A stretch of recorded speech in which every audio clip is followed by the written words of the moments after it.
Hayot bu poyezdga o'xshaydi.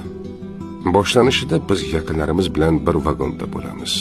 Onalar, otalar, buvalar, bolalikdagi do'stlar, qo'shnilar, sinfdoshlar. Hammamiz bir-birimizni taniymiz. Har bir yuz bizga tanish. Bu bizning vagonimiz.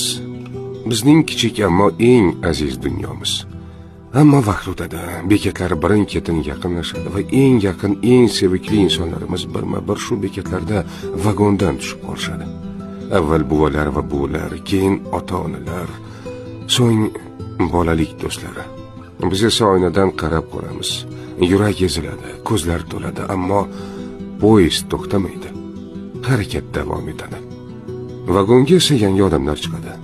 Notanish yuzlar, notanish ovozlar. Ba'zilar bilan tanishib qolamiz, ba'zilar bilan shunchaki yonma-yon yuramiz. Ular mehribon bo'lishi mumkin, yaxshi, quvnoq, qiziqarli, lekin ular bizning o'tmishimizdan emas. Ular